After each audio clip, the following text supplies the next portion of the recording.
Hi மக்களே, எல்லோரும் எப்படி இருக்கீங்க? நான் ரொம்ப நல்லா இருக்கேன்.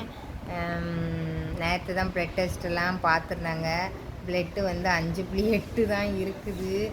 என்னன்னே எனக்கு தெரிய மாட்டேங்குது. அதில் வேறு நேற்று டயாலிஸ் பண்ணும்போது ரெகுலராக போடுற இடத்துல ஊசி குத்திட்டாவளோ என்னது தெரியல மக்கள். எங்களுக்கு பார்த்தா தெரியும். இந்த ஃபஸ்ட்டு இந்த இடம் அது வந்து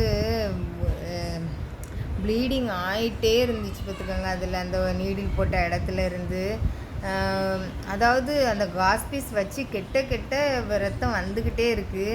அதுக்கப்புறம் ஒரு நர்ஸு சொன்னாவ நீடிலே எடுத்து புது இடத்துல குத்திடுவோமா அப்படின்னாவ. அதை எடுத்துட்டா அந்த ஆல்ரெடி பழைய இடத்துல குத்துனதுலேருந்து ப்ளீடு வந்துக்கிட்டே இருக்கும். அதுக்கப்புறம் புதிய இடத்துல குத்தி போடுறதுக்குள்ளே ஒரு மாதிரி ஆயிரும். அந்த ரத்தத்தை நேற்று வந்து நிறைய வேஸ்ட் ஆகிறத பார்த்தோன்னா அது வந்து எனக்கு நேற்று இருந்தது ஹார்ட்டு படன்னு அடிச்சுக்கிட்டே இருக்குது பார்த்துக்கோங்க. இன்னும் வர அது சரியே ஆகலை. ஏன்னா அதுக்கப்புறம் வந்து பெல்ட்டு போட்டு கட்டி வச்சாங்க. நீங்கள் நினச்சி பாருங்கள், நீடியில் குத்தி இருக்குது டயாலிஸ் நீடிலு. அது மேலே காஸ்பீஸை வச்சு நம்ம வந்து ரத்தம் நிற்கிறதுக்கு வந்து பெல்ட்டு கட்டிட்டு வருவேன் பார்த்தீங்களா சாயங்காலம், அந்த மாதிரி பெல்ட்டை வச்சு கட்டி வச்சுட்டோம் பார்த்துக்கோங்க. எனக்கு அதை கெட்டி டைட் பண்ணும்போது அவ்வளோ ஒரு மாதிரி ஏதோ நரம்பையும் தாண்டி ஏதோ நீடில் போய் குத்திட்டு நின்ன மாதிரி அப்படி ஒரு ஃபீல். ஆனால் நரம்பு தாண்டி போச்சுன்னா உடனே வீக்கம் கொடுத்துரும் கையை, அதெல்லாம் எதுவுமே ஆகலை.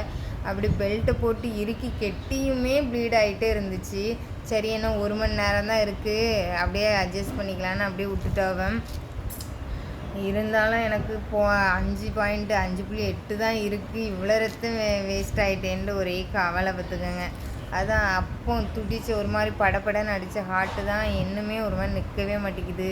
அதாவது இப்படி உட்காந்துட்டு இருந்து எப்படின்னா அது ஒரு மாதிரி டப்புன்னு ரொம்ப அடித்த மாதிரி இருக்குது. ஏன்னா ரத்தமும் கம்மியாக இருக்குது பற்றியில், அதனால். அதுக்கப்புறம் படுத்தா கொஞ்சம் ஃப்ரீயாக இருக்குது. இன்றைக்கி வந்து எனக்கு காப்பீட்டு ரினிவலுக்கு போகிறேன். போயிட்டு வரேன் மக்களே. டெய்லியும் ஆஸ்பத்திரி போன மாதிரி இருக்குது, டயர்டாக இருக்குது. வீட்டில் வேலை நிறையா இருக்குது. வீடு வந்து ஒதுக்குற வேலைலாம் இனி ஸ்டார்ட் பண்ணணும். சரி மக்களே, பாய்.